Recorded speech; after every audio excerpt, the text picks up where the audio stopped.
수부각성 수술이라는 게 뭐냐면 이제 각성술을 이제 어웨이크 테크닉이라고 하는 건데, 근데 이 테크닉 같은 경우에는 치과에서 마취하는 정도의 수준의 레벨이기 때문에 거의 대부분 당일 퇴원이 가능한 이제 그런 테크닉이고, 사실 이 마취에 대한 어떤 뭐 너무 장점도 많지만 특히 손 같은 경우에는 안녕하십니까, 연세스탠다 정형외과 원장 장기준입니다. 수부 파트에서 주로 수부 각성 수술을 전문으로 하고 있습니다.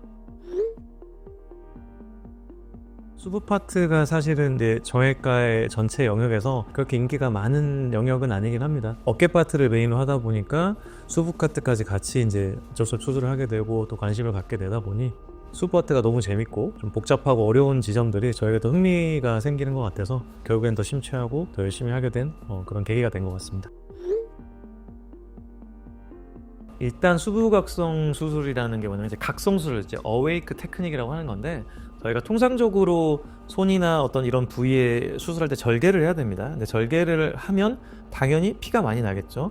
출혈이 많이 되기 때문에 저희가 중요한 신경, 혈관들을 피해서 들어가야 되는데 눈에 시야가 보이지가 않습니다. 그래서 정형외과의 기본적인 술기가 여러 가지 장치로 피를 좀 짭니다. 짜서 지혈대 터니켄스라는 걸 요런 도톰한 부위 꽉 감습니다. 상당한 압박을 감습니다. 요걸 감아 놓으면 성인이 보통 3분 이상을 버티기 힘들 정도의 강한 통증이 생깁니다.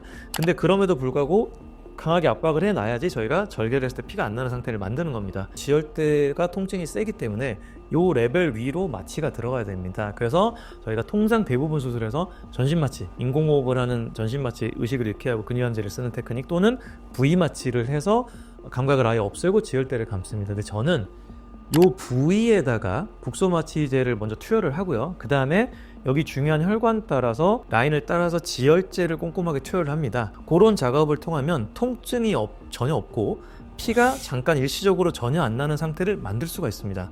환자는 의식이 있고 깨어있는 상태고 통증은 전혀 없고 수술하는 술자는 피가 전혀 안 나는 일석삼조의 그런 테크닉을 만들 수가 있어요. 이걸 저희가 각성수술, 어웨이크 테크닉, 수부에 한정해서 이제 수부 각성수술, 뭐 다른 부위로 또 전가할 수 있겠죠. 이걸 수부 각성수술의 정의입니다. 손, 손목, 뭐 팔꿈치, 뭐 발, 발목, 무릎 어디든 해당이 될 수가 있는데, 특히 손 같은 경우에는 관절염이나 퇴행성 변화들이 생겼을 때 손가락 성형술이나 그런 작업을 할 때 수부 각성 테크닉으로 여기와 마취해서 진행을 할 수가 있고요. 그 외에 이제 흔한 질환들 손목 터널 증후군, 건초염, 방아쇠 수지 당연한 저응증이고 용량도 아주 적게 들어가고 마취 테크닉이 아주 심플합니다. 거의 대부분 당일 퇴원이 가능한 이제 그런 테크닉이고, 손 등 골절 이런 거는 사실 골절의 범위가 크고 깊습니다. 그래서 절개도 좀 많이 들어가야 되고 복잡하고 정교함에도 불구하고 다 수부각성 수술 테크닉으로 수술이 충분히 가능하고 마찬가지로 위험 요소가 줄어들기 때문에 좋은 결과, 좋은 적응증이 좀 되고 있습니다. 이쪽에 그 척골신경이라고, 요거 손을 많이 사용하게 되면 척골신경이 좀 막혀서 이쪽 신경이 좀 마비되는 이제 그런 증상들이 좀 꽤나 있는데요. 요 신경을 앞쪽으로 이동하는, 그러니까 절개가 사실 여기서부터 여기까지 좀 많이 들어갑니다. 이제 요런 큰 수술임에도 불구하고 이 각성수술 테크닉을 통해서 수술을 해냈고요. 그리고 환자분도 전혀 문제 없이 바로 다음날 퇴원하는 이제 그런 결과들도 나오고 있어서 수부 파트, 팔꿈치 파트 뭐 이런 파트들에 대해서는 저응증이 아주 뭐 모두가 다 해당될 수가 있는 뭐 너무너무 좋은 테크닉이고 그렇게 열심히 많이 하고 있습니다. 네. 수부 파트가 이제 전신 마취를 하고 대부분 이제 마취 레벨이 올라가야 되는데, 여기는 이제 제가 직접 이 부위를 마취를 하고 지혈제를 쓰는 그런 특별한 테크닉들이 이제 필요로 합니다. 이제 그 과정에서 사실 의료진의 좀 수고가 많이 필요하고 또 전문적인 지식도 많이 필요해서 그 부분을 이제 좀 홍보하고 성취하는 게 조금 어려움이 있지 않았나 생각이 듭니다. 원래 제주도에 계셨던 분이신데 간암 좀 안 좋은 기수의 환자 어르신이었어요. 어르신 남자분이신데 손등이 부러지셔가지고 수술을 해야 되는데 어느 병원들에서 가도 다 전신마취를 해야 되고, 특히나 또 고위험군이라 그러고 어느 대학병원에서도 사실 수술을 잘 안 해주려는 그런 뉘앙스가 크셔서 저한테 문의를 해서 전신마취 없이 리스크를 줄여서 수술이 가능하다라는 이제 답변을 드려서 수술 잘하고 뭐 너무 고마워하시고 뭐 바로 당일에 퇴원하셨던 이제 그런 좋은 기억이 있습니다.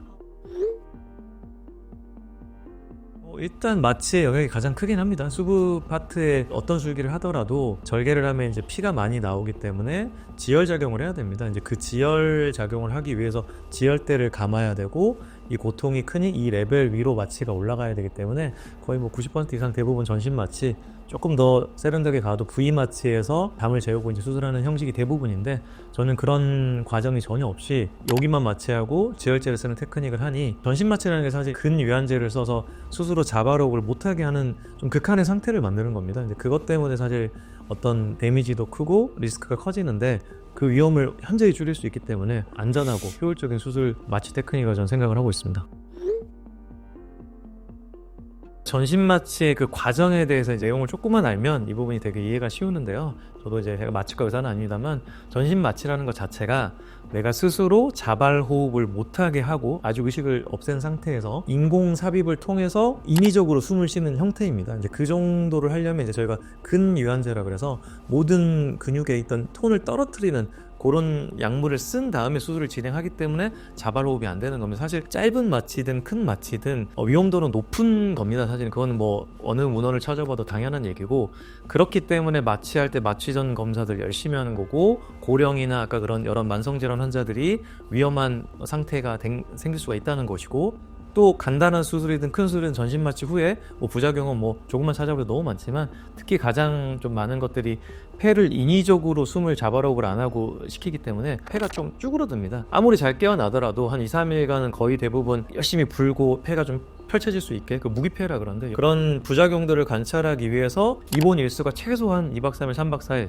어르신들은 일주일 이상 무조건 당연히 지켜봐야 되는 형태가 대부분입니다. 그러니까 사실 이 마취에 대한 어떤 뭐 너무 장점도 많지만, 수많은 약물, 가스, 마취제, 근유한제들이 들어가기 때문에 처음 마취해본 사람들은 내가 어떤 알러지가 있는지 어떤 문제가 있는지 알 수가 없기 때문에, 그런 약물이 들어갈 때 약간 그 변수들이 생기면서 뉴스에 나온 안 좋은 결과들이 생기는 게 사실 꽤 있습니다, 빈도가. 그래서 그런 약물의 어떤 부작용들이나 위험성을 원천 차단하는 방법이기 때문에 의료진의 약간 노력과 기술만 들어가면 훨씬 안전하게 할 수 있다. 이건 뭐 너무나 좋은 테크닉이 아닐까 생각됩니다.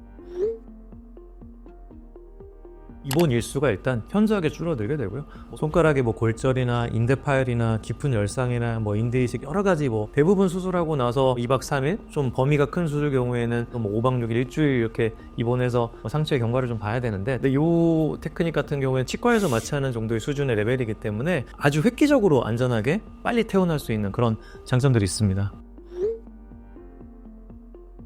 네, 그 부분도 이제 또 이 각성 수술의 엄청난 또 장점 중에 하나인데, 수부 파트는 특히 저희 이런 힘줄들, 여기 당기는 인대들이 눈으로 보이는데, 이 인대를 이식이나 꾸미는 수술할 때 특히 이런 인대는 이제 고무줄이기 때문에 절단되고 시간이 조금만 지나면 상당히 수축되면 당겨갑니다. 그러면 이제 저희가 수술할 때 이 인대를 여기다 갖다 붙여야 되는데, 우리가 전신 마취하거나 자의적으로 움직일 수 없는 상태에서는 그냥 수술하는 이 술자의 어떤 성향대로 좀 텐션을 더 줄 수도 있고 적게 줄 수도 있고, 그럼 이제 수술 후에 스스로 환자가 이렇게 움직임을 줬을 때 너무 과하게 텐션을 했었을 경우에는 이게 잘 안 구부러질 것이고, 쉽게 생각해서 너무 약하게 느슨하게 꼬맸을 때는 스스로 움직일 때 다 안 펴지는 결과들이 나타나기 마련입니다. 그래서 환자가 깨어있는 상태, 그리고 통증이 조절된 상태에서는 어느 정도 이제 초볼로 텐션을 잡아놓은 다음에, 자, 환자분 움직여 보세요, 엄지 들었다 폈다 한번 해보세요, 가늠을 보는 것이죠. 예를 들어서 뭐 방아지 수지 같은 경우에도 이 활차에서 이 두꺼워짐 때문에 탁탁 걸려서 이런 증상이 생기는데, 제가 수술 중에 환자분 움직여 보세요, 이 걸림이 완전히 제거가 되는지 눈으로 가늠하고 볼 수 있기 때문에 결과가 현저히 나아질 수밖에 없는 좋은 테크닉입니다. 네.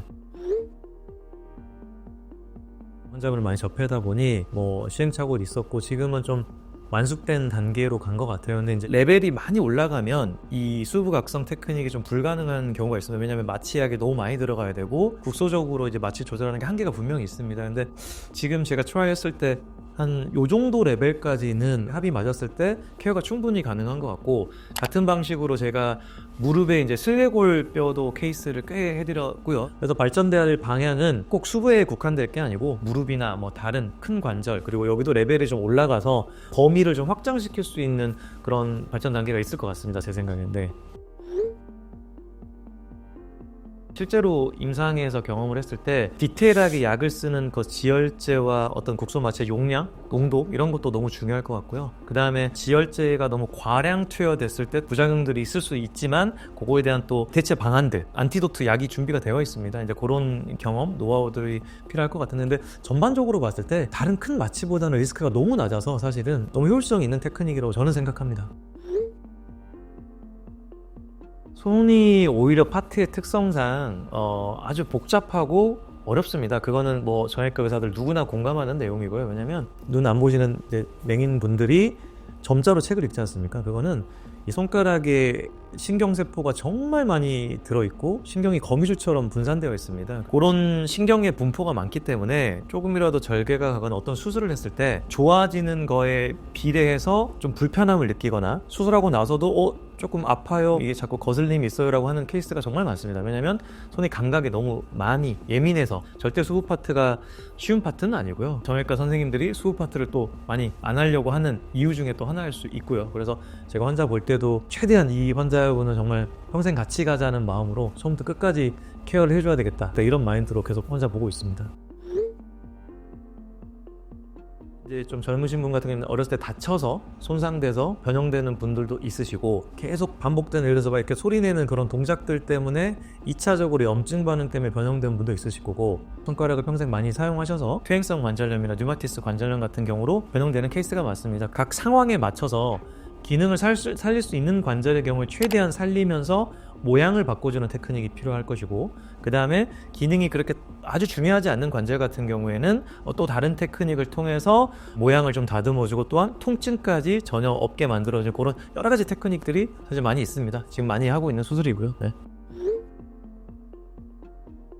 일단 그 가장 큰 원인이 마취가 적고, 마취약이나 다른 약이나 진통제나 이 양이 그냥 현저하게 적기 때문에 활력 징후 자체를 건드리지 않는 테크닉입니다. 치과에서 치아 치료하고 했을 때 바로 퇴원하지 않습니까? 같은 테크닉입니다. 마취 리스크를 줄여놓으니까 대부분 저희 환자 경우 90% 이상 당일 퇴원, 뭐 1박 2일 하는 케이스도 거의 한 20% 이내로 수정하고 있습니다. 일단 고령이든 고위험군 환자들의 경우에는 불가피한 어떤 수술을 해야 되는 상황에서 다쳤었거나 뭐 관절염이거나 강한 통증을 유발을 했을 때 대부분의 리스크는 사실 마취에서 기인하는 게 크고요. 그리고 어느 병원을 가더라도 1박 2일 뭐 당일 퇴원하는 경우는 사실 극히 드뭅니다. 그런 관점에서 봤을 때 마취를 줄이고 위험성을 줄인 상태, 이런 특이한 테크닉을 통해서 불가피한 문제들을 현저하게 줄였기 때문에 이런 수부각성 수술을 할 수 있는 병원은 뭐 너무나 선택 기준이 될 것 같고요. 퇴원을 바로 한다는 것 자체가 환자의 어떤 활력 징후가 아주 정상이라는 얘기가 되니까 그런 수술 테크닉이 있는 병원을 찾는 게 가장 중요하지 않을까요? 수술이라는 게 사실 최선의 방법은 아닙니다. 보존적인 치료, 적절한 진단, 그런 것들이 선행이 돼서 최대한 보존적인 치료를 했을 때 통증 개선이 안 되고 내 삶의 질을 떨어뜨릴 때, 그때 어떤 수술이라는 선택을 해야 된다고 저도 배웠고 그렇게 실천하고 있습니다. 다만 그런 한계가 넘어가고 어떠한 치료를 했을 때도 호전이 안 될 때는 과감하게 좋은 의료진을 만나서 수술을 진행하는 게 맞고요. 건강하게 살아야 되니까요. 그리고 실제로 개선도 많이 될 수가 있고요. 여러 가지 선택지가 있으시겠지만 이렇게 좋은 술기로, 좋은 테크닉, 특히 이런 각성술이라는 테크닉으로 환자분의 위험 부담을 최대한 줄이면서 빠른 회복을 할 수 있는 방법이 있다면 그게 또 정답이 될 거라고 저는 생각이 듭니다. 네.